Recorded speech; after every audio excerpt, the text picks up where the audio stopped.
Bismillahirrahmanirrahim. Assalamu alaikum. Welcome to my YouTube channel.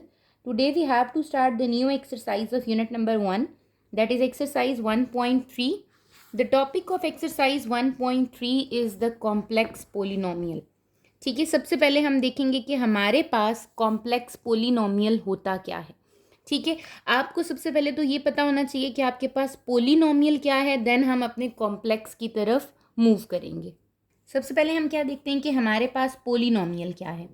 ठीक है, polynomial की क्या डेफिनेशन होती है आपके पास कि पोली मीन्स मैनी, मीन्स अगर आपके पास दो या दो से ज़्यादा टर्म्स आ जाती हैं तो वो आपके पास क्या बन जाता है, पोलिनोमियल बन जाता है. फॉर एग्जांपल, अगर मैं आपके पास, आपने एल्जेब्रिक एक्सप्रेशंस पढ़ी हैं, एल्जेब्रिक एक्सप्रेशंस रियल में कैसे पढ़ी हैं, आपने कहा है कि आपके पास होता है ए एक्स प्लस बी, या फिर हो जाता है a x square plus b x plus c. आपने ये फॉर्म्स पढ़ी हुई हैं. ये क्या है, ये आपके पास पोलिनोमियल्स हैं. इनमें कितनी टर्म्स आ रही हैं, 2 टर्म्स आ रही हैं. इसमें कितनी टर्म्स हैं, 3 टर्म्स हैं. तो दे आर द पोलिनोमियल.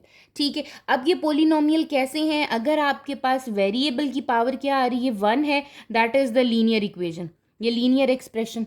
ठीक है, अगर आपके पास हाईएस्ट पावर 2 आ रही है तो आप कह देते हो that is the quadratic expression.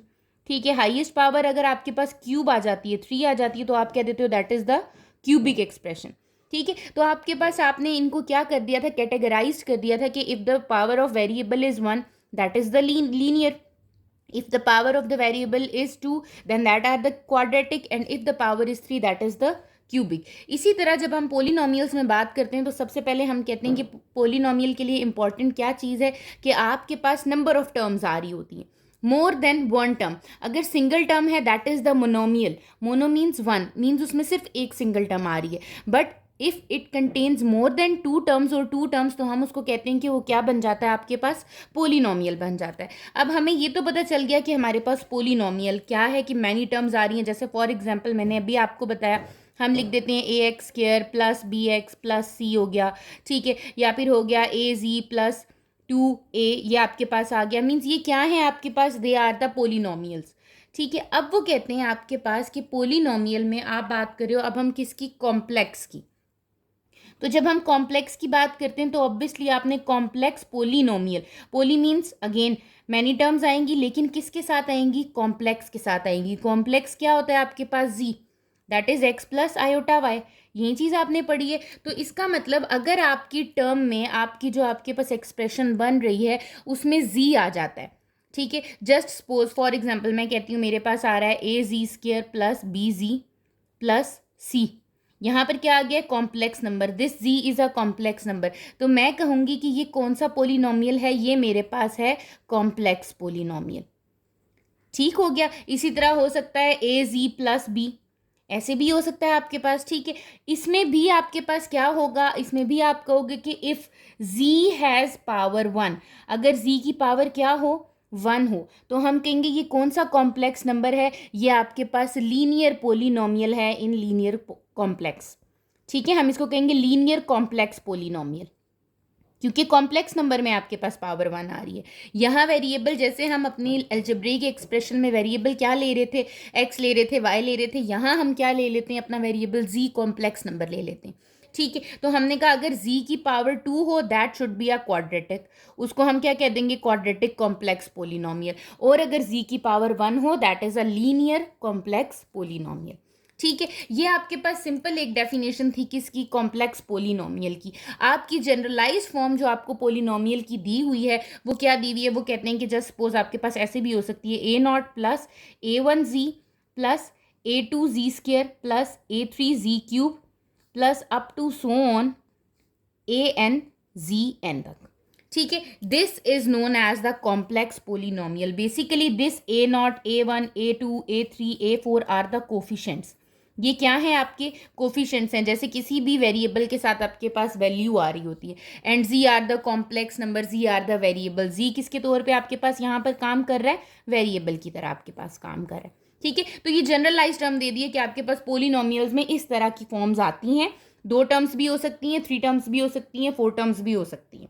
ठीक हो गया, ये आपके पास आ गया पोलिनोमियल. अब वो कहते हैं कि आप जो यहाँ पर पोलिनोमियल्स देखोगे उसको आप टू डिफरेंट मेथड्स में देखोगे या टू डिफरेंट टाइप्स ऑफ आपके पास क्या होंगी यहाँ पर कॉम्प्लेक्स पोलिनोमियल होंगी। जैसे आप एल्जेब्रिक एक्सप्रेशन जब स्टडी करते हो, ठीक है, आपने एल्जेब्रिक स्टडीज़ की हैं तो आपने क्या किया है कि आपने उसको आइडेंटिटीज़ के थ्रू भी किया, जैसे ए प्लस बी का whole square is equals to A square plus two A B plus B square, ठीक है। उसके अलावा आपने कंप्लीटिंग स्क्वायर मेथड भी पढ़ा है और आपने फैक्टराइजेशन, मीन्स आप बेसिकली क्या कर रहे होते हो, ऐसे एक्सप्रेशंस की, ऐसे पोलिनोमियल्स की फैक्टराइजेशन कर रहे होते हो, फैक्टराइज कर रहे होते हो। तो आपने फैक्टराइज के मेथड्स पढ़े हैं, क्या क्या होते हैं, मिड टर्म ब्रेक भी होती है आपके पास कंप्लीटिंग स्क्वायर मेथड भी होता है, और आप अपनी आइडेंटिटीज़ को यूज़ करके, जो आपने फॉर्मूलाज पढ़े हैं एल्जेब्रिक आइडेंटिटीज़, उनको यूज़ करके भी क्या कर सकते हो, आप फैक्टराइजेशन सॉल्व कर सकते हो। यहाँ पर कुछ टाइप्स ऑफ पोलिनोमियल हैं जो आपकी एक्सरसाइज 1.3 में गिवन है, और हम उनको कैसे सॉल्व करेंगे वो देख लेते हैं, ठीक है। जो टाइप्स गिवन है वो कहते हैं कि एक आपके पास इस तरह की फॉर्म होगी कि जी square plus A square given होगा आपको, ठीक है। और जो दूसरी फॉर्म होगी वो आपके पास होगी जी क्यूब ए जी क्यूब प्लस बी जी स्क्वायर प्लस सी जी प्लस डी, ठीक है। कुछ इस तरह की फॉर्म होंगी, ये दो तरह की फॉर्म्स आपको दी होंगी, आपने इस तरह की फॉर्म्स को क्या करना है, सॉल्व करना है, ठीक है। अब अगर मैं फर्स्ट टाइप पे चलती हूँ, that is Z square plus A square, इस तरह की कभी भी फॉर्म आ जाए ना, आपने क्या करना है, आपने ये करना है कि आपके पास एक आइडेंटिटी यूज होती है, that is A square minus B square is equals to A minus B A plus B, ठीक है। मुझे लेकिन इन दोनों टर्म्स के दरमियान कौन सा साइन चाहिए, माइनस, ठीक है। तो आपने इन दोनों टर्म्स के दरमियान क्या बना लेना है, माइनस बना लेना है। वो कैसे बनता है आप खुद देखो कि फॉर एग्जांपल मेरे पास जी स्क्वायर प्लस 9 है, ठीक है। ये जो प्लस 9 है ये मैं कैसे लिख सकती हूँ, मैं कहती हूँ अगर मैं माइनस को माइनस 9 से मल्टीप्लाई करूँ तो क्या आ जाएगा, माइनस माइनस प्लस 9 आ जाएगा, तो ऑटोमेटिकली मुझे क्या मिल जाएगा, प्लस मिल जाएगा। तो मैं सिर्फ माइनस लेके आने के लिए उस प्लस को क्या कर दूंगी, स्प्लिट कर दूंगी, ठीक है, ताकि मेरा आंसर जो है वो कॉम्प्लेक्स में आ सके, ठीक हो गया। ये आपके पास फर्स्ट टाइप है, और आप इसको किस आइडेंटिटी के थ्रू सॉल्व करोगे, इस आइडेंटिटी के थ्रू सॉल्व कर लोगे, ठीक है। सेकंड आपकी जो टर्म है वो है ए जी क्यूब, जो टाइप आपकी आ रही है, प्लस बी जी स्क्वायर प्लस सी जी प्लस डी। अगर आपके पास ऐसी कोई टाइप आ जाती है तब आप क्या करते हो, अब क्यूब में है तो क्यूब में आपको पता है कि आप क्या कर रहे होते हो, आप यहाँ पर करते हो अपने पास या तो आप देखो कि आपके पास अगर कॉमन निकल रहा है तो ओके फाइन, थ्री टर्म्स आती तो वो हम देख लेंगे कि थ्री टर्म्स आती हैं तो क्या आता है। एक मेथड होता है जो आपने पढ़ा है, that is known as synthetic division, ठीक है। उस मेथड को हम क्या कहते हैं, सिंथेटिक डिवीजन। ये आपने पढ़ा है आपकी क्लास 10th में, आपका चैप्टर 5 था जिसमें आपने इसको कंप्लीटली स्टडी किया है कि हम सिंथेटिक डिवीजन के थ्रू अपने किसी भी क्यूबिक जो आपके पास एक्सप्रेशन आ रही होती है उसको कैसे सॉल्व करते हैं, ठीक है। तो जब हम सिंथेटिक डिवीजन के क्वेश्चन करेंगे तो हम उसके भी स्टेप्स ऑफ सोल्यूशन देखेंगे कि हमें क्या करना है। बेसिकली सबसे पहला काम ये होता है कि आप क्या करते हो, डी डिवाइडेड बाय ए करते हो, जो भी आपके पास आंसर आ रहा होता है उसके आप क्या चेक कर लेते हो, फैक्टर्स चेक कर लेते हो, ठीक है। आप उसके फैक्टर्स को लिख लेते हो अपने पास, ठीक है। फिर आप जब सिंथेटिक डिवीजन को करने लगते हो तो उसके लिए जो दूसरा स्टेप होता है वो ये होता है कि जो फैक्टर्स होते हैं, जैसे फॉर एग्जांपल मेरे पास फैक्टर्स आ रहे हैं plus minus 2 plus minus 1 and plus minus 3, आप 1 को पुट करके जनरली आप अपने कैलकुलेटर पे पुट करके देखते हो क्या मेरी 1 पुट करने के बाद इसका आंसर 0 आ रहा है। अगर 1 पुट करने के बाद उसका आंसर 0 आ जाता है तो आप क्या करते हो, आप 1 के थ्रू सिंथेटिक डिवीजन सॉल्व कर देते हो, ठीक है। अगर नहीं आता तो आप -1 पे चले जाते हो, आप चेक करते हो कि किस वैल्यू को पुट करने से 0 आएगा, रिमाइंडर 0 आ जाएगा, कंप्लीटली डिवाइड कर देगा, ठीक है। तो हमें एक फैक्टर यहाँ से पता चल जाएगा, और फिर जब हम सिंथेटिक डिवीजन करते हैं तो बाकी 2 फैक्टर्स हमें मिल जाते हैं, ठीक है। और एक चीज़ का ख्याल रखिएगा कि अगर पावर स्क्वायर है, जैसे यहाँ 2 है जी स्क्वायर, तो इसके कितने फैक्टर्स बनेंगे, 2 फैक्टर्स बनेंगे, ठीक हो गया। ये जी क्यूब है तो क्यूब में कितने फैक्टर्स बनेंगे, हमेशा इसके 3 फैक्टर्स बनेंगे। जैसे आपने पढ़ा है कि अगर आपके पास x प्लस ए है तो कितने सोल्यूशन बनेंगे, सिर्फ एक ही सोल्यूशन बनेगा क्योंकि x आपके पास पावर कितनी आ रही है 1। अगर x स्क्वायर हो जाए तो आपके पास कितने सोल्यूशंस बन जाते हैं 2, एक्स क्यूब हो जाए तो उसके कितने सोल्यूशंस हैं 3, ठीक है। तो आपके पास जो पावर है बेसिकली वो आपके फैक्टर्स बता रही है कि इस आपके पास इस तरह की एक्सप्रेशन के, इस तरह की पोलिनोमियल के आपके कितने एक्सप्रेशन, कितने आंसर्स बन सकते हैं, 3 बन सकते हैं। इसके अलावा एक और टाइप आप देखोगे आपकी बुक में मेंशन नहीं है बट आपके पास क्वेश्चन है, जो कि आपके पास फॉर्म होगी a z square plus B ji plus c, that is like a quadratic form, ठीक है। और इसको हम कैसे करते हैं, हमें बहुत अच्छे से पता है कि हमें अपने क्वाड्रेटिक एक्सप्रेशंस को सॉल्व करने के मेथड्स आते हैं। कौन कौन से होते हैं? एक मेथड होता है आपके पास मिड टर्म ब्रेक, ठीक है, जिसमें हम मिडिल टर्म को क्या कर रहे होते हैं, ब्रेक कर रहे होते हैं, ठीक है। और एक मेथड आपका आइडेंटिटीज के थ्रू होता है, फॉर्मूला के थ्रू होता है, ठीक है। अब ये आपके लेवल पे नहीं है, ऑब्वियसली आप अब बड़ी क्लासेस में आ गए हो, तो अब आप या तो मिड टर्म ब्रेक करते हो या फिर आपके पास मेंशन होता है वो कौन सा मेथड होता है आपका, कंप्लीटिंग स्क्वायर मेथड, ठीक है। तो वो भी हम देखेंगे कि हमारे पास कंप्लीटिंग स्क्वायर मेथड से हम कैसे क्वेश्चंस को सॉल्व कर रहे होते हैं। तो ये बेसिकली 3 टाइप्स ऑफ क्वेश्चन होंगे जो आपकी एक्सरसाइज में मेंशन है और हमें करना है, और जिन जिन स्टेप्स पे हम करेंगे उसको हम साथ साथ देखते जाएंगे। एक्सरसाइज 1.3 में क्वेश्चन नंबर 1 पे मूव करें तो they said factorize the following polynomials into linear functions, ठीक है। अब देखो उसने क्या कहा है कि ये पॉलिनोमियल्स आपको गिवन है and you have to factorize it. इसका मतलब हमें फैक्टर्स की फॉर्म में लिखना है, और किस फॉर्म में लिखना है, लीनियर फंक्शन। लीनियर क्या होता है, जिसमें वेरिएबल की पावर क्या हो जाए, 1 हो जाए। इट मीन्स यहाँ पर जितने भी आपको एक्सप्रेशंस दिए हुए, पॉलिनोमियल्स दिए हुए हैं, इसको आपने क्या करना है, सिंप्लीफाई करना है, फैक्टराइज करना है, और फैक्टराइज करने के बाद आपने उसको किस पावर में लिख देना है, जी की 1 पावर में लिख देना है, ठीक है। लीनियर फंक्शन बना देना है। तो हम फर्स्ट पार्ट की तरफ मूव करते हैं। अगर हम अपने फर्स्ट पार्ट को देखें तो हमें ये गिवन है इन क्वेश्चन नंबर 1,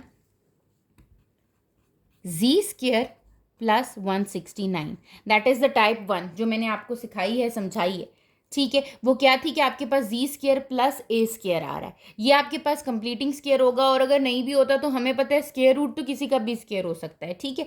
तो आपके पास ये है जी स्क्वायर प्लस 169, तो मैं इसको ऐसे स्प्लिट नहीं कर सकती क्योंकि मुझे पता है there is no identity of A square plus B square. मुझे क्या बनाना है इसको, सबसे पहले मुझे बनाना है ए स्क्वायर माइनस बी स्क्वायर। ये माइनस बी स्क्वायर कैसे बनेगा, ये है 169 प्लस 169 कैसे बन सकता है, माइनस इंटू माइनस 169 कर दूं तो ये आपके पास बन जाएगा। तो हम क्या करेंगे, हम सबसे पहले इसको जी स्क्वायर प्लस 169 को प्लस को माइनस बनाएंगे।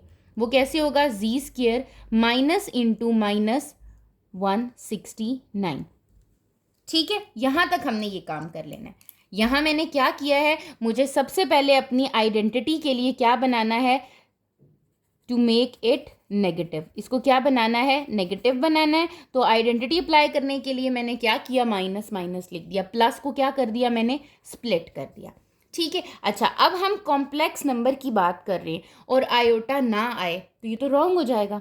तो अगर आप देखो तो क्या मैं इसको ऐसे लिख सकती हूँ, जी का square minus into minus 1 multiply bye 169, ऐसे ही हो रहा है ना, ये माइनस अगर इसके साथ है तो बेसिकली तो -1 ही मल्टीप्लाई हो रहा है। Okay, what is the value of -1, हम -1 कहते हैं कि इसकी वैल्यू होती है कॉम्प्लेक्स नंबर में आयोटा स्क्वायर की वैल्यू होती है। तो हम क्या करेंगे, यहाँ पर लिख देंगे that is Z square minus iota square into 169, ठीक हो गया। अब मेरे पास ये कोई फॉर्म बन रही है that is Z is a whole square, Z square, ठीक है, माइनस आयोटा का स्क्वायर, और 169 किसका स्क्वायर होता है, 13 का।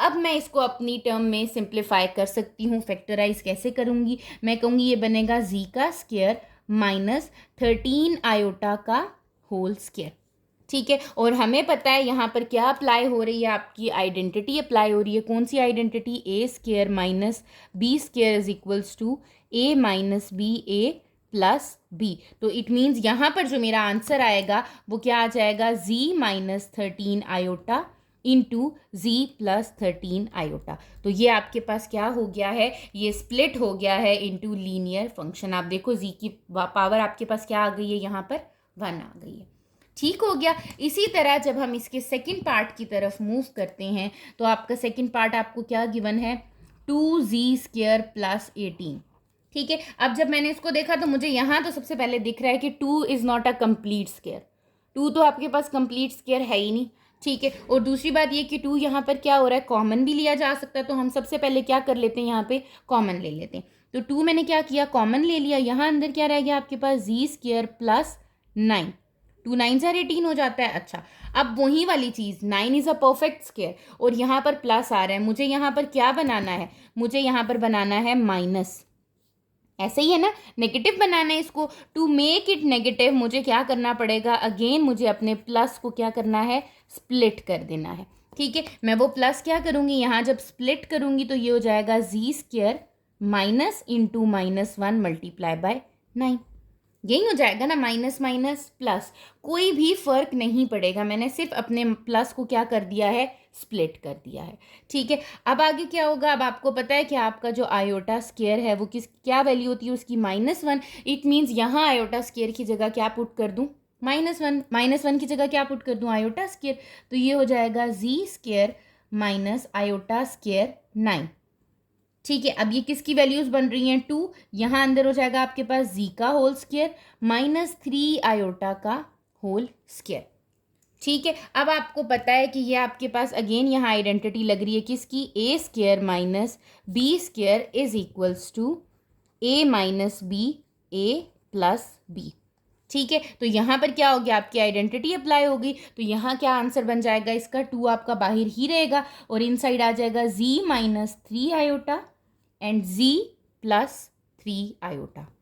That are the factors of this part 2। ठीक हो गया, अब हम इसी तरह अपने थर्ड पार्ट की तरफ मूव करते हैं।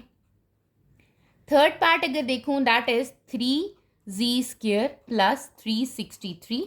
ठीक है, again 3 is not a complete square, तो 3 को सबसे पहले क्या ले लेना चाहिए, यहाँ पे मुझे कॉमन ले लेना चाहिए। 3 कॉमन लूँगी तो क्या रह जाएगा, जी स्क्वायर प्लस 3 1 ज़ार 3, 3 2 ज़ार 6, 3 1 ज़ार 3, 121 आ गया। Again we have to split this positive number, this positive value, z square minus into -1 multiply 121। ठीक हो गया, again what is the value of -1 is equals to iota square। मैंने क्या किया इसको, z square minus iota square 121 बना दिया इसको। 121 किसका स्क्वायर होता है, 11 का, तो यहाँ आ जाएगा 3 इंटू जी का स्क्वायर माइनस ये क्या हो जाएगा 11 आयोटा का होल स्क्वायर। ठीक है, अगेन यहाँ क्या यूज़ हो गई आपकी identity, that is A square minus B square which is equals to A minus B A plus b. तो यहाँ क्या आ जाएगा आपके पास, is equals to 3 into z minus 11 iota and z plus 11 iota. ठीक है, that is the answer of, that is the factors of linear functions of part 3। Now come to the part 4, that is z square plus 3 divided by 25। अच्छा, अब यहाँ पर अक्सर हम confuse हो जाते हैं इसलिए कि z तो कंप्लीट स्क्वायर है, 25 भी कंप्लीट स्क्वायर है, बट 3 तो कंप्लीट स्क्वायर नहीं है। तो इट्स ओके, अगर 3 नहीं है तो कोई बात नहीं। मैं अभी आपको एक चीज़ बताती हूँ, अगर आप देखो 3 आपके पास कंप्लीट स्क्वायर नहीं है तो आप क्या करोगे, स्क्वायर रूट का स्क्वायर लूँ तो क्या आ जाएगा, अगेन 3 आ जाएगा ना। इसका मतलब कि मैं अगर 25 को लिख सकती हूँ स्क्वायर रूट ऑफ 5, तो मैं स्क्वायर रूट ऑफ 3 के स्क्वायर को भी तो 3 लिख सकती हूँ ना। तो आप क्या लिख लेते हो, ये चीज़ कंप्लीटली लिख लेते हो उसमें। ठीक है, अभी जब हम इसको भी स्प्लिट करेंगे हम देखेंगे कि क्या करना है हमने, सेम उन्हीं स्टेप्स पे हम इसको क्वेश्चन को फॉलो करेंगे, क्योंकि ये वही हमारी टाइप 1 आ रही है, जी स्क्वायर प्लस ए स्क्वायर वाली। ठीक है, अब मुझे पहले तो इसको क्या करना है, स्प्लिट करना है। जब मुझे इसको स्प्लिट करना है, या आप कहते हो नहीं मुझे पहले इसको ए स्क्वायर बनाना है, आप इसको पहले बेशक ए स्क्वायर बना लो। ये क्या हो जाएगा, जी स्क्वायर प्लस आप चाह रहे हो ये 3/25 आ गया। यहाँ पे क्या करो, इसको स्प्लिट करो। स्प्लिट करूँगी तो ये क्या हो जाएगा, z square minus into -1 multiply by 3/25। अब आपका -1 किसके इक्वल है, आयोटा स्क्वायर के इक्वल है। आप आयोटा स्क्वायर वैल्यू पुट करो, जी स्क्वायर माइनस आयोटा स्क्वायर 3/25।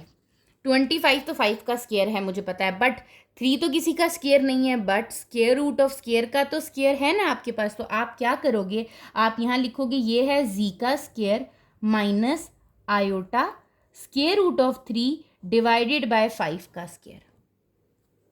ठीक है, मैंने क्या किया है, मैंने इस 3 की जगह, क्योंकि मुझे यहाँ क्या चाहिए था मुझे परफेक्ट स्क्वायर चाहिए था, तो 3 तो परफेक्ट स्क्वायर है ही नहीं, तो मैंने कहा ये किसका स्क्वायर बन रहा है, 3 का, तो इसको कट करूँ तो वापस क्या मिल जाएगा, 3। इसी तरह 5 का स्क्वायर लूँ तो क्या मिल जाएगा, 25। तो आपने क्या किया, आपने स्क्वायर रूट ऑफ 3 लिख दिया आपने। ठीक है, ये आपके पास टर्म बन गई। अब अगेन यहाँ क्या यूज़ हो रही है, आपकी आइडेंटिटी यूज़ हो रही है। आइडेंटिटी क्या है आपकी, a square minus B square that is equals to A minus B a plus b. So the answer is in linear function z minus square root of 3 iota divided by 5 z plus iota under root of 3 या square root of 3 divided by 5. That is the answer of या factors of क्या है आपके part 4 की.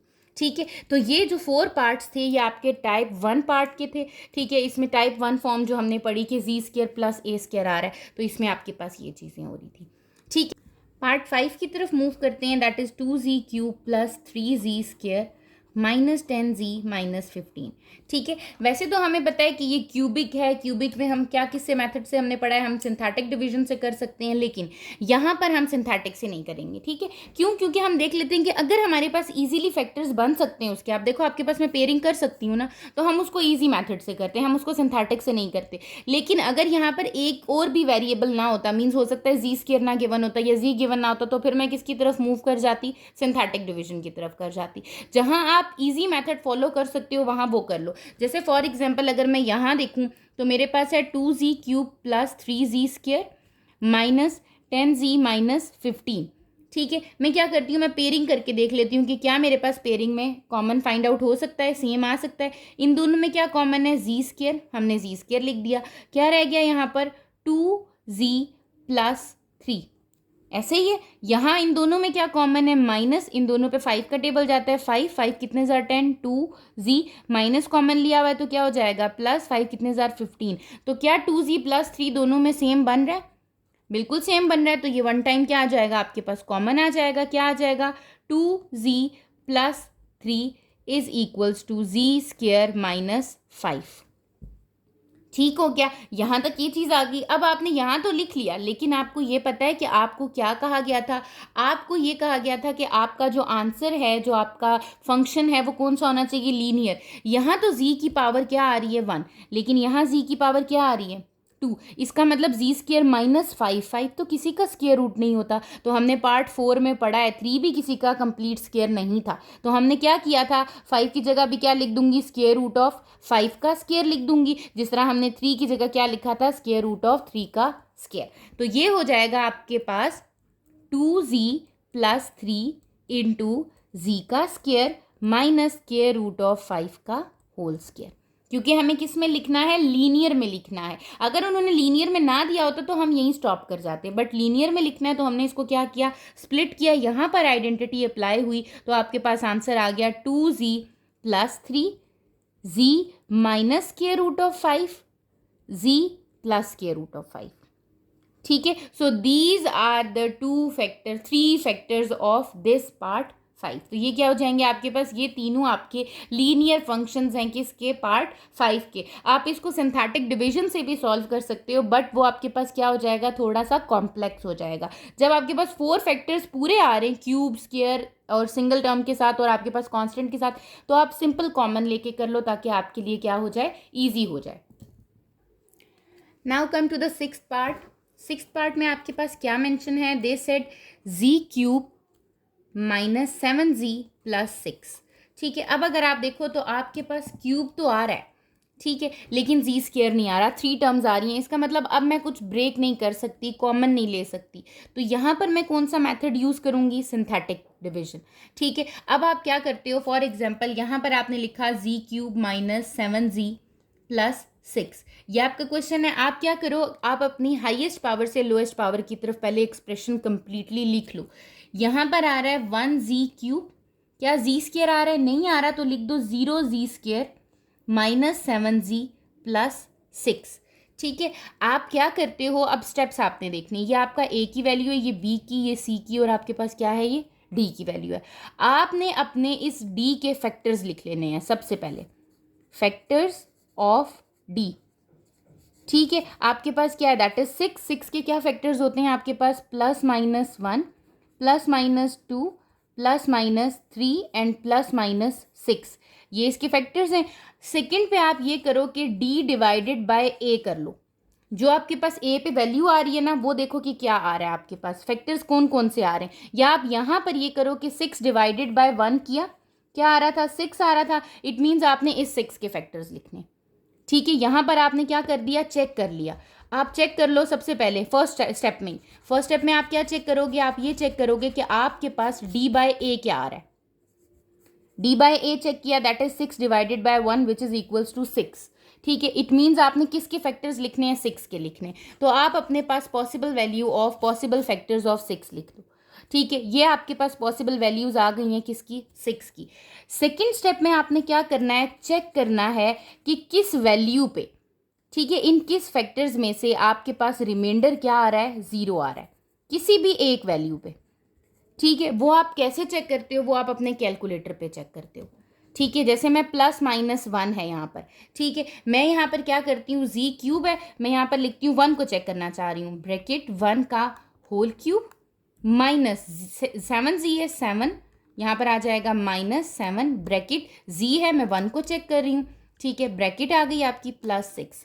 मैंने अपनी expression लिखी है z³ -7z +6, यहाँ वैल्यू पुट की है, क्या आ गया, 0। इट मीन्स मेरे पास +1 पे ही आ गया है 0। जब आपके पास +1 पे ही उसने रिमाइंडर 0 दे दिया है तो +1 इज द फैक्टर, मतलब z is equals to +1 is the factor. यहाँ तक आपने ये रफ वर्क में काम किया। अब सोल्यूशन के स्टेप्स क्या हैं, जब आप सोल्यूशन करोगे तो आप क्लियरली क्या मेंशन करोगे, आप यहाँ पर लिख दो एज फैक्टर्स ऑफ, आपके पास क्या है, factors of d divided by a that is equals to 6 divided by 1 which is equals to 6 are, कौन से फैक्टर्स हैं इसके, +-1, +-2, +-3 एंड +-6।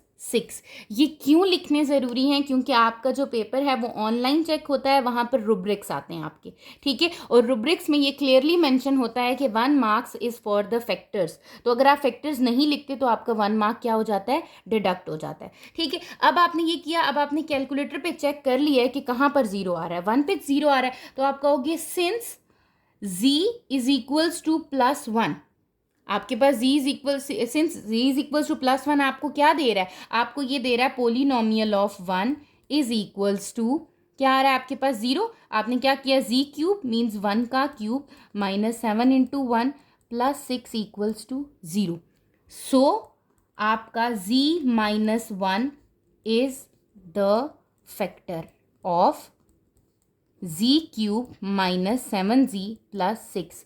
तो ये तो हमें पता चल गया, z is equals to 1 means z-1, z is equals to 1 means z-1, 1 इधर आ गया, तो ये आपके पास, इसका मतलब z-1 तो फैक्टर है ही है।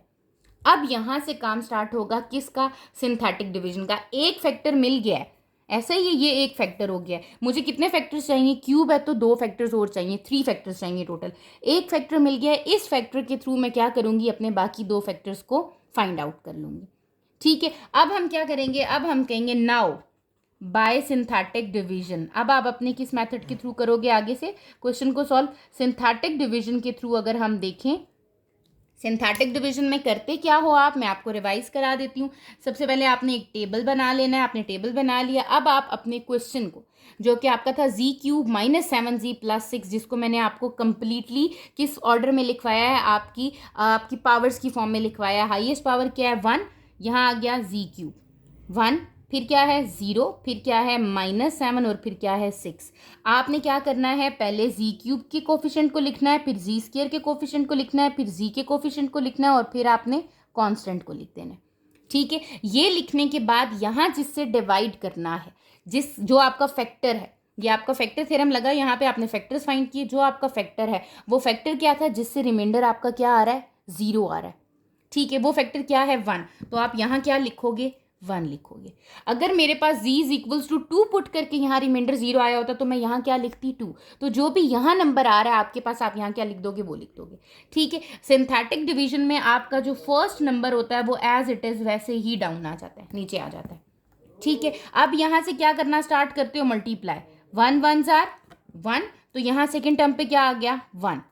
ठीक है, 0 + 1 कितना आ गया, 1। अब अगेन यहाँ पर अब दूसरे स्टेप पे भी क्या होगा, ये 1 किससे मल्टीप्लाई होगा, फिर 1 से, क्या आ जाएगा, 1 1s आर 1, यहाँ पर भी क्या आ गया, 1, प्लस माइनस माइनस, कितना आंसर आ गया, -6। अब थर्ड स्टेप में क्या होगा, ये 1 अब किससे मल्टीप्लाई होगा, -6 से, 1 - 6 आर -6, यहाँ क्या आ गया आपके पास, -6, +6 - 6, यहाँ क्या आ गया, 0, ये क्या होता है आपका रिमाइंडर। ठीक है, सिंथेटिक डिवीजन में हमेशा ये चीज़ क्या बन जाएगी आपकी, 0 बन जाएगी। तो आपने ये सिंथेटिक डिवीजन का रूल फॉलो करना है। ठीक है, कि आपने इस तरीके से स्टेप बाय स्टेप मल्टीप्लिकेशन की ये चीज़ हो गई। अब आप देखो, लेके मैं किसको चली थी, क्यूब को। ये मुझे क्या देता है, सिंथेटिक डिवीजन स्क्वायर में वैल्यू दे रहा होता है, पोलिनोमियल दे रहा होता है। ठीक है, अब आपके पास basically this value is of constant, पीछे से चलते हैं हम, पावर। ठीक है, ये वैल्यू होती है सिंपल z की, और ये वैल्यू किसकी हो गई, z स्क्वायर की। एक वैल्यू हमारी खत्म हो जाती है, फिनिश हो गई। ये वैल्यू किसकी होती है, कांस्टेंट की। ये वैल्यू किसकी होती है, z की, और ये किसकी हो गई, z स्क्वायर की। इसका मतलब ये मेरे पास बन रहा है 1z square plus 1z minus 6। ऐसा ही है ना, ये z स्क्वायर के साथ 1 कोफिशिएंट आ गया, इसके साथ 1z आ गया, और ये क्या आ गया, -6।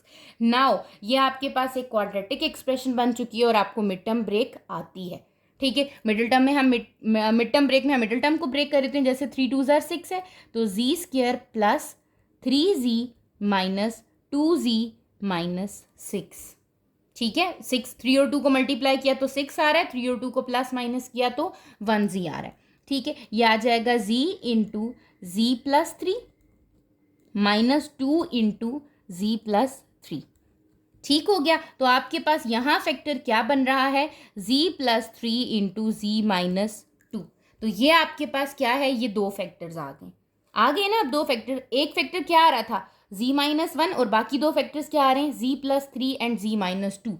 सो आपको ये पता चल गया है कि z cube minus 7z plus 6 जो है वो इक्वल आ रहा है आपके पास z प्लस 3, z माइनस 2, और जो आपका पहला फैक्टर था z माइनस 1। ये तीनों फैक्टर्स इसके क्या आ रहे हैं, लीनियर फंक्शंस आ रहे हैं z cube minus 7z plus 6 की।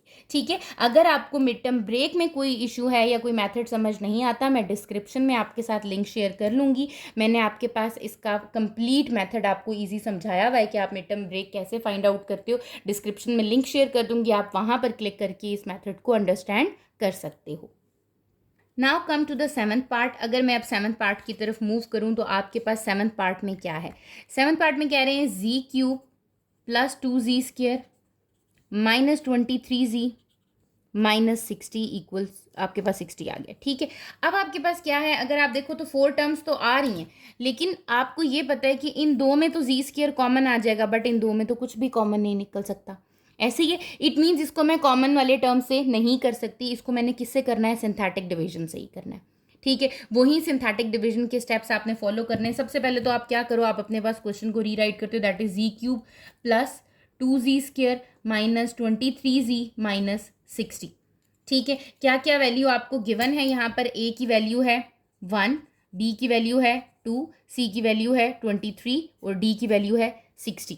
ठीक है, आप उसी स्टेप्स को फॉलो करते हुए आप कहते हो कि एज फैक्टर्स ऑफ, किसके फैक्टर्स हमने लिखने हैं, अपने factors of d divided by a, that is 60 divided by 1 which is equals to 60 are. 60 के कौन कौन से फैक्टर्स हैं वो आप सारे लिख दो, जैसे plus minus 1 plus minus 2 plus minus 3, 4 के टेबल में भी आपके पास 60 आता है, प्लस माइनस 4, 5 के टेबल में भी आ रहा है plus minus 5, plus minus 6, plus minus 10, plus minus 15, 15 के टेबल में भी आपके पास 60 आता है, 15, 12 के टेबल में भी आता है, प्लस माइनस 12 आ गया आपके पास, फिर आपके पास प्लस माइनस 20 के टेबल में आता है, एंड देन आपके पास प्लस माइनस 60 के टेबल में 30 के टेबल में भी आता है।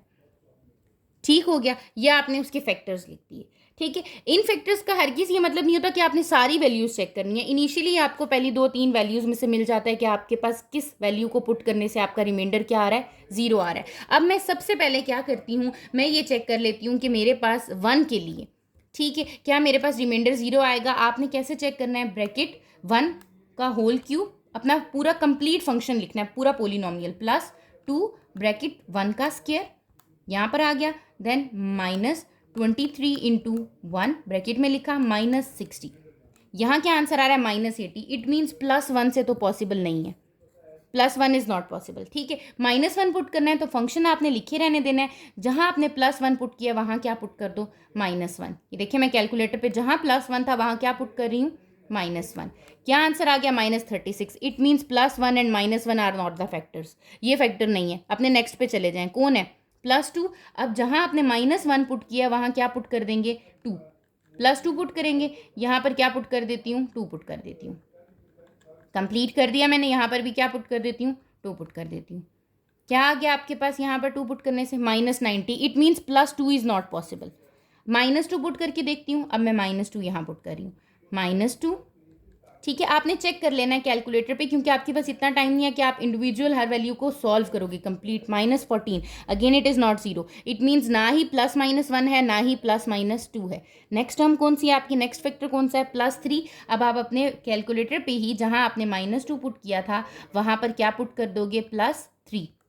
यहाँ मैंने क्या पुट कर दिया है, +3 पुट कर दिया है। -84, इट मीन्स ये भी 0 नहीं दे रहा, -3 को पुट करके देख लेते हैं, -3।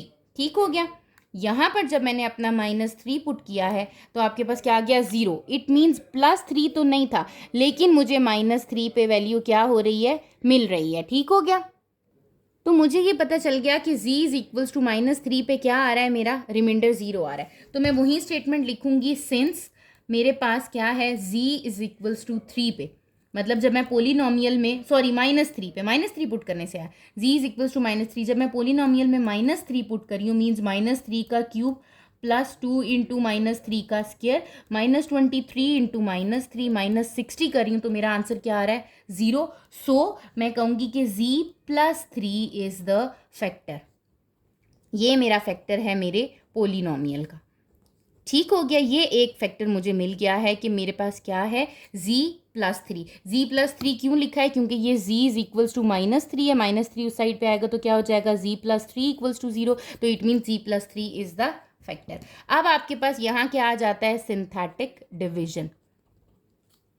ठीक है, सिंथेटिक डिवीजन में आप क्या करोगे, अगेन आपने अपने एक टेबल ड्रॉ कर लिया। मैंने यहाँ पर टेबल ड्रॉ किया। टेबल ड्रॉ करने के बाद वैल्यूज़ लिखनी है। z³ है, z³ में क्या आ जाएगा, सबसे पहले 1, फिर 2, फिर -23, फिर आपके पास क्या है, -60। ठीक है, आपने उसी तरीके से z³ z² z और कांस्टेंट को, वैल्यू को लिख दिया। क्या फैक्टर था आपका, -3 था, तो यहाँ क्या आएगा, -3 आ जाएगा। ठीक है, सिंथेटिक डिवीजन में first term as it is क्या आ जाती है, नीचे आ जाती है। अब पहले क्या करूँगी, -3 को 1 से मल्टीप्लाई करूँगी, क्या आ जाएगा, 1 into -3 is -3, plus minus minus, यहाँ क्या आ गया, -1। -1 को अब क्या करूँगी, सेकंड पे, -3 is multiplying with -1, minus minus plus, 3 1s are 3। ठीक है, ये प्लस है, यहाँ पर क्या आ जाएगा, 20, -20 आ गया। अब -20 को -3 से क्या करूँगी, multiply, minus minus plus, 3 20s are 60। यहाँ रिमाइंडर क्या आ गया है, 0 आ गया है। ठीक है, that is the synthetic division. आपके पास यहाँ 0 आया, अब आपने क्या किया, ये आपके पास क्या आ रहा है, this is the value of constant, this is the value of z, this is the value of z², coefficients हैं ये इन सबके। ठीक है, तो मैं इसको लिख सकती हूँ, it can be written as 1z² minus 1z minus 20। Now you have to make the factors of this. Factorisation करनी है, again that is the mid term break, z² minus 5z plus 4z minus 20। ठीक है, 5 4s are 20 और 5 में से 4 minus करूंगी तो 1। आपके पास क्या फैक्टर्स बन रहे हैं, z into z minus 5 plus 4 common लूंगी तो तब भी क्या आएगा, z minus 5। So the answer is z minus 5 and z plus 4। These are the two factors. Third factor क्या था आपका, z+3, तो आपने यहाँ क्या लिख दिया, so z³ plus 2z² minus 23z minus 60 is equals to z+3। पहला फैक्टर ये था, दूसरा फैक्टर हो गया z+4, तीसरा फैक्टर हो गया z minus 5। So these are the linear functions of part 7। ठीक हो गया। इसी तरीके से 8 पार्ट पे मूव करेंगे। 8 पार्ट में आपको क्या गिवन है, they said in 8 part 2z³ plus 9z² minus 11z minus 30। ठीक है, क्या है आपके पास यहाँ पर 2z³ plus 9z² minus 11z plus 30। Again हमें ये पता है that is the value of a, this is b, this is c and this is d। सबसे पहले आपने क्या किया, एज फैक्टर्स ऑफ, आपके पास क्या है, factors of d divided by a means 30 divided by 2 which is equals to 15। 15 के फैक्टर्स लिख दें, r क्या क्या है, plus minus 1 plus minus 3 plus minus 5 and plus minus 15। ठीक है, 15 के फैक्टर्स आए। इससे पहले हमारा कोफिशिएंट यहाँ क्या आ रहा था, 1 आ रहा था, तो हमने उसको उस तरह से नहीं किया था। अब यहाँ पर क्या आ रहा है, 30 डिवाइडेड बाई 2, तो ये इसके क्या आ गए हैं, फैक्टर्स आ गए हैं। ठीक है, अब आपके पास जब ये फैक्टर्स आए तो अब आपने क्या किया, अब आपने चेक करना स्टार्ट किया सिंस किस वैल्यू के लिए। तो आप किस पे चेक करते हो, कैलकुलेटर पे। अपनी कैलकुलेटर पे फंक्शन लिख के लिखना स्टार्ट करो। 2 ब्रैकेट, सबसे पहले प्लस माइनस 1, 1 के लिए चेक करना है, 1 का क्यूब, ठीक हो गया। देन +9, 1 का स्क्वायर, फिर क्या हो गया आपके पास -11 इंटू 1, फिर आपके पास क्या आ गया -30। क्या आंसर आ रहा है, -30। It means +1 is not possible. -1 के लिए चेक करते हैं, जहाँ 1 आ रहा था वहाँ क्या पुट कर दूंगी, -1 पुट कर दूंगी। जब हमने -1 पुट किया तो आपके पास क्या आया, -12। It means +-1 is not the factor. अब किसको चेक करूँ, +3 को। जहाँ आपने 1 पुट किया है वहाँ पर क्या पुट कर दो, 3 पुट कर दो। ठीक है, यहाँ पर हमने क्या पुट कर दिया, 3 पुट कर दिया। यहाँ पर आ गया आपके पास 3, क्या आ गया 72। इसका मतलब +3 इज़ नॉट पॉसिबल। -3 को चेक करते हैं, -3 यहाँ पर हम वैल्यू पुट करके देख लेते हैं। ठीक है, जब हमने -3 कैलकुलेटर पे चेक किया, I will get the remainder 30। It means +3 and -3 is not possible. +5 check करते हैं अब हम।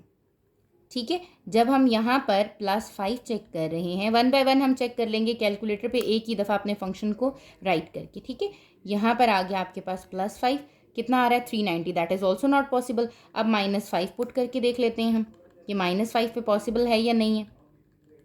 जब हमने -5 पे देखा तो वो 0 आ गया। It means +5 is not possible but -5 is possible. ठीक है, तो यहाँ क्या करती हूँ, सिंस आपके पास मैंने यहाँ वैल्यू लिख दी कि z इज़ इक्वल्स टू -5। जब मैंने अपने पोलिनोमियल में क्या पुट किया है, -5 पुट किया है, मीन्स 2 इंटू -5 का क्यूब +9 इंटू -5 का स्क्वायर -11 इंटू -5 किया है, -30 किया है, तो मेरा आंसर क्या आ रहा है, 0 आ रहा है। तो मैंने कह दिया कि z + 5 is the factor of polynomial. ये क्या है, मेरा फैक्टर है किसका, पोलिनोमियल का। अब मुझे बाकी 2 फैक्टर्स फाइंड करने, वो मैं किसके थ्रू करूँगी, सिंथेटिक डिवीजन के थ्रू करूँगी। तो सिंथेटिक डिवीजन में मैंने सबसे पहले क्या किया, अपनी टर्म्स को उसी तरह z³ और उसकी फॉर्म में लिख दिया। वो क्या आ जाएगा 2, 9, देन -11 एंड -30। फैक्टर क्या था आपका -5, तो यहाँ क्या आ गया -5। ये क्या आ जाता है, एज इट इज़ डिनोमिनेटर में, ये नीचे आ गया 2 आ गया, 5 2s are 10, plus minus minus -1 आ गया, minus minus plus 5 1s are 5, 11 में से 5 निकाले -6, minus minus plus 6 5s are 30। यहाँ देखिए रिमाइंडर क्या बन गया, 0। जब ये रिमाइंडर 0 बन जाए तो समझ आइए आपका बिल्कुल ठीक है। ठीक है, अब ये आपके पास क्या एक्सप्रेशन बन रही है, 2z² -1z -6। ठीक है, मिड टर्म ब्रेक करें, 6 2s are 12, 12 के बनाने तो 4 3s are 12 बन जाता है। 2z² -4z plus 3z -6 split कर दिया हमने, 4 में से 3 माइनस करें तो 1 और 4 3s are क्या आ जाता है, 12 आ जाता है। 2z आपने क्या किया, कॉमन ले लिया, दैट इज z -2 प्लस 3 आपने क्या ले लिया, कॉमन ले लिया, z -2। तो आपके पास यहाँ क्या रह गया, z -2 and 2z + 3। That is the answer of this this expression. ठीक है, फैक्टराइजेशन होगी। अब आपके पास ये तो 2 फैक्टर्स हो गए, एक फैक्टर था z + 5 और एक हो गया z -2 और 2z + 3। तो आपका हो गया कि 2z³ + 9z² -11z -30 आपका इक्वल आ रहा है z + 5 z -2 एंड 2z + 3 के इक्वल आ रहा है। ठीक है, तो ये आपके पास क्या बन जाएंगे, इसके फैक्टर्स बन जाएंगे। Now come to the 9th part, that is z² -7z -8। ठीक है, अब आपको ये तो सामने दिख रहा है कि ये तो क्वाड्रेटिक एक्सप्रेशन दी हुई है, पावर 2 दी हुई है, that is very easy, you can solve it by mid term break method. ठीक है, मैं अगेन आपको कह रही हूँ कि मैं मिड टर्म ब्रेक के लिए आपके पास जो डिस्क्रिप्शन है उसमें लिंक शेयर कर दूंगी। ठीक है, आपने वहाँ से उसको क्लिक करके मिड टर्म ब्रेक मेथड को देख लेना है अगर आपको कहीं पर भी प्रॉब्लम आती है। 8 है, मुझे पता है 8 1s are 8 करूँगी, z² -1x 1 माइनस करना है तो +1x -8x -8, 8 1s are 8 और माइनस किया तो -7z आ गया। पेयरिंग कर लिया आपने, पेयरिंग की तो ये हो गया, सॉरी यहाँ पर z आएगा, x नहीं आएगा। ठीक है, z कॉमन लिया तो z +1 -8 कॉमन लिया तो z +1, ये दोनों टर्म्स आपकी क्या आ गई हैं, same. So z +1 and z -8 are the factors. ठीक है, तो ये आपके पास क्या हो गए, इसके फैक्टर्स हो गए, लीनियर ही है आपके पास, तो हमने कहा okay. Now come to the last part, that is the 10th part, which is 4z² minus 7z minus 11। ठीक है, यहाँ पर क्या है, अगेन ये आपके पास एक क्वाड्रेटिक है, जो आपको मैंने थर्ड फॉर्म बताई थी, थर्ड टाइप बताई थी। अगेन मिड टर्म ब्रेक होगा, 4z² माइनस 7z माइनस 11 है। मिड टर्म ब्रेक जब करती हूँ तो कैसे हो जाएगी, ये हो जाएगी 4z², 11 4s आर 44, 44 के फैक्टर्स बनाने हैं, 11 4s आर ही 44 होता है, और 11 में से 4 माइनस करूँ तो क्या आ जाएगा 7। It means plus 4z minus 11z minus 11। Pairing कर लेते हैं अब हम। ठीक है, जब हमने पेयरिंग की तो यहाँ क्या आ गया, 4z कॉमन लिया, ये क्या आ जाएगा z प्लस 1। यहाँ पर भी 11 कॉमन लूँगी तो क्या आ जाएगा z प्लस 1। दोनों टर्म्स क्या आ गई, सेम आ गई, तो ये आ गया आपके पास z plus 1 and 4z minus 11। So these two are the factors of part 10। तो ये आपके पास क्या हो जाते हैं, पार्ट 10 के फैक्टर्स हो जाते हैं। ठीक हो गया। तो अच्छा, आपके पास ना पार्ट 5 को हम सिंथेटिक डिवीजन से भी सॉल्व कर लेते हैं। ठीक है, आपके पास एक वो ईजीएस्ट मेथड था कि हमने क्या किया कि दो दो फैक्टर्स को लेके चले और हमने उसको कॉमन ले लिया, वहाँ कॉमन निकल सकता था तो हमने कर लिया। ठीक है, यहाँ पर ये जो पार्ट 5 है वो सिंथेटिक डिवीजन से थोड़ा सा डिफ़िकल्ट है, कॉम्प्लेक्स है, और तो इसीलिए मैंने कहा मैं सॉल्व कर देती हूँ, ताकि अगर कुछ स्टूडेंट्स इसको सिंथेटिक डिवीजन से ही करना चाह रहे हैं तो वो कैसे करेंगे वो मैं आपको बता देती हूँ। ठीक है, अगर आप यहाँ पर देखो तो आपके पास क्या है, यहाँ पर 2z 3z² ये आपके पास a की वैल्यू है, ये आपके पास किसकी है, b की, ये किसकी है, c की, और ये किसकी है आपके पास d की। ठीक है, तो आप यहाँ पर क्या करोगे, सबसे पहले तो आपने d/a के फैक्टर्स देख लेने हैं। ठीक है, फैक्टर्स ऑफ d/a। यहाँ पर आप परेशान होते हो क्योंकि ये क्या आ रहा है 15/2। ठीक है, 15/2 के क्या फैक्टर्स बन रहे हैं, अब फैक्टर्स भी आपके किस में बनेंगे, फ्रैक्शन में बनेंगे। ठीक है, तो वो फैक्टर्स कैसे बनते हैं, जैसे फैक्टर्स बनते हैं सबसे पहले तो प्लस माइनस 1 बनता है। ठीक हो गया, कैसे बनाओगे आप फैक्टर्स, आप देखो 15/2 है। ठीक है, आप देखो अच्छा क्या है ये, अगर मैं डिवाइड करूँ किससे, 1/2 से, डिवीजन में चेक करते हैं ना, डिवीजन करूँ 1/2 से तो क्या ये डिवाइड होता है, 15 डिवाइडेड बाई 2 मल्टीप्लाई 2 हो जाएगा, 2 2 से कैंसिल, इट मीन्स कि ये 1/2 से डिवाइड होता है, तो इसका फैक्टर प्लस माइनस 1/2 भी बन रहा है। ठीक है, जो प्लस में बनेगा वो ऑटोमेटिकली माइनस में भी बनेगा। ठीक है, अब आप देखो कि 15/2 और किससे आपके पास क्या हो सकता है, डिवाइड हो सकता है। जैसे मैं इसको डिवाइड करती हूँ, 2 मेरे पास किससे डिवाइड हो सकता है, ऑब्वियसली मेरे पास 2, यहाँ पर तो 2 आना चाहिए। ठीक है, ताकि मैं इसको क्या लिख सकूँ, डिवाइडेड बाय, अगर जब मैं यहाँ पर 2 लिखूँ तो ये क्या हो जाए, 2 ऊपर चला जाए। ठीक है, अब यहाँ पर और ये 15 किससे डिवाइड हो सकता है, 3 से डिवाइड हो सकता है। इट मीन्स कि इसके पास डिवीजन की पॉसिबिलिटी है 3/2 से। 15/2 डिवाइड होगा किससे, 3/2 से। चेक करके देख लेती हूँ, 15/2 डिवीजन से जब हम मल्टीप्लिकेशन में जाते हैं तो रेसिप्रोकल ले लेते हैं, तो ये देखो 2 1 2 2 3 5 15। इट मीन्स आपके पास 3/2 भी क्या है, इसका फैक्टर है, तो वो भी हम क्या करेंगे, यहाँ पर फैक्टर्स लिख देंगे, दैट इज प्लस माइनस 3/2। ठीक है, इसी तरह और फैक्टर्स आपके पास इसके क्या बन जाएंगे वो देख लो आप। आपके पास प्लस माइनस 1 लिखा, प्लस माइनस 1/2 लिखा, प्लस माइनस 3/2 लिखा, आप यहाँ पर लिख दो कि प्लस माइनस 15। ठीक है, अभी आप फर्दर इन्हीं को चेक करके देखो कि क्या इनमें से कोई फैक्टर आपका आ रहा है। ठीक है, 15/2 क्या इनमें से कोई फैक्टर आ रहा है, अगर कोई आ रहा है तो ओके फाइन। ठीक है, अगर नहीं आता तो फिर हम और फर्दर अपने फैक्टर्स को बना लेंगे। ठीक है, यहाँ पर मैं क्या करती हूँ, मैं कैलकुलेटर में सबसे पहले अपने फंक्शन को चेक करके देखती हूँ 1 के लिए। ठीक है, 2 ब्रैकेट 1 का क्यूब आ जाएगा आपके पास, प्लस यहाँ पर हमने क्या किया, 2 ब्रैकेट 1 का क्यूब, देन प्लस 3 इंटू 1 का स्क्वायर, माइनस 10 इंटू आपके पास क्या आ जाएगा 1 माइनस 15। फंक्शन हमने 1 टाइम लिख दिया, minus 20, it means plus 1 is not possible. फिर आपने क्या किया, -1 के लिए चेक कर लिया। जब आपने -1 के लिए चेक किया, you will get -4, again that is not possible, it means कि plus -1 is not the factor. ठीक है, अब आप 1/2 के लिए चेक कर लो, यहाँ पर क्या लिख दूंगी 1/2, फ्रैक्शन में बेशक आप लिख लो, आपके लिए अगर है 0.5 लिख लो अगर आप चाह रहे हो तो। ठीक है, यहाँ पर मैंने क्या लिख दिया 1/2। ठीक है, अगेन मैं किसको चेक करना चाह रही हूँ 1/2 को, यहाँ पर मैंने क्या लिख दिया ब्रैकेट 1/2। ये चेक किया तो मेरे पास आ रहा है -19, that is again not possible, तो -1/2 को देख लेती हूँ अब मैं।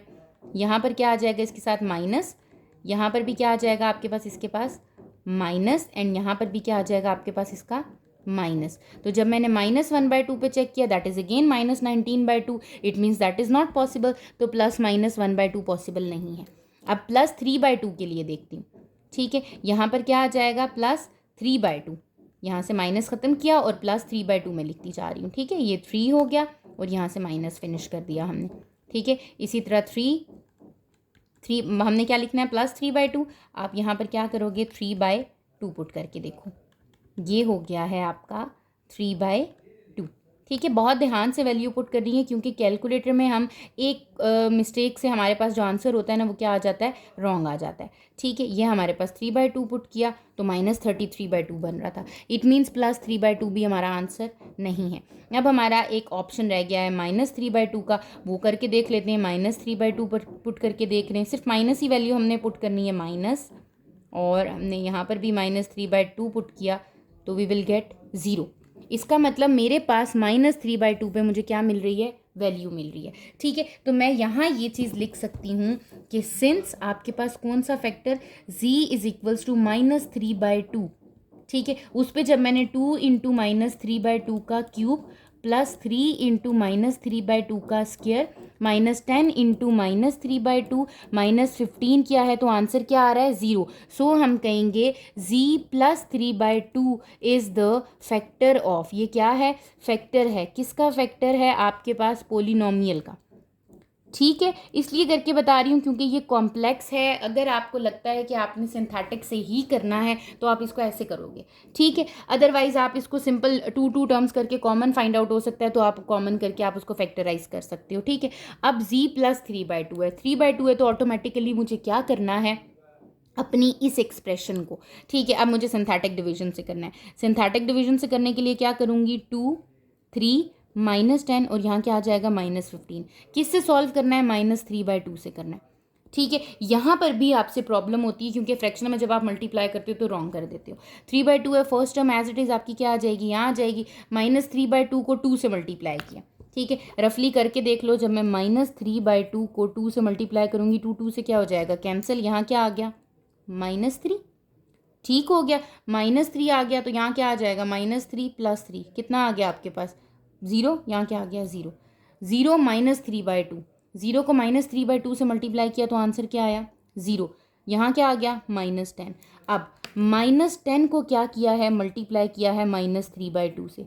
2 5 = 10, -5 और -3 कितना हो गया, +15 आपके पास कितना आ गया, ये -15, यहाँ क्या आ गया आपके +15 आ गया, माइनस माइनस प्लस, 5 3 = 15, आंसर क्या आ गया 0। ठीक हो गया, it means you will gate, क्या मिल रहा है आपके पास, 2z² + 0z - 10 इक्वल्स टू, या आपके पास क्या, आपके पास टर्म आ रही है। ठीक है, अब आपके पास ये फ्रैक्शन बन रही थी, इसका मतलब है ये है 2z² - 10। अगेन वही वाला काम, 2 कॉमन लिया, क्या आ गया z² - 5। यहाँ पर आपने क्या किया, इक्वल्स टू 0 आ रहा होता है, तो जब इक्वल्स टू 0 आ रहा है तो 2 तो वहाँ जाके क्या हो जाएगा, खत्म हो जाएगा। तो आपने उसी तरीके से इसको भी कर दिया z का स्क्वायर -√5 का होल स्क्वायर, क्योंकि ये तो 5 तो किसी का भी परफेक्ट स्क्वायर होता नहीं है, ये ब्रेक हो गया z -√5 z +√5 में, और आपने अपने तीनों फैक्टर्स को क्या कर दिया, लिख दिया। अगर अब आप देखो तो आपके पास ये तीनों फैक्टर्स जैसे मैंने ब्रेक करके किए थे कि आपके पास 2 फैक्टर्स के थ्रू, तब भी आंसर यहीं आ रहा था और अभी भी आंसर यहीं आ रहा है, लेकिन आपके पास synthetic division is more difficult than this. ठीक है, तो जहां पर आपके पास आप फैक्टराइजेशन के थ्रू कर सकते हो, आप उसको फैक्टर्स के थ्रू कर दो। इसी तरह आपके पास जो आपका क्वेश्चन नंबर 1 है, अगर आप देखो तो वो आपका क्या हो गया है, कंप्लीट हो गया है। आपने क्वेश्चन नंबर 1 के सारे पार्ट्स यहाँ पर सॉल्व कर दिए। अगर आपको इन पार्ट्स में किसी भी जगह पर प्रॉब्लम आती है तो आपने कमेंट सेक्शन में मुझसे पूछ लेना है। अगर आपको इन पार्ट्स में किसी भी जगह पर प्रॉब्लम आती है, कमेंट सेक्शन में मुझसे पूछ लेना है, अदरवाइज इंस्टाग्राम पे मुझे मैसेज कर देना है। चैनल को सब्सक्राइब कर लीजिएगा ताकि फर्दर आने वाली वीडियोस की नोटिफिकेशन आपको रिसीव हो जाए। Thank you.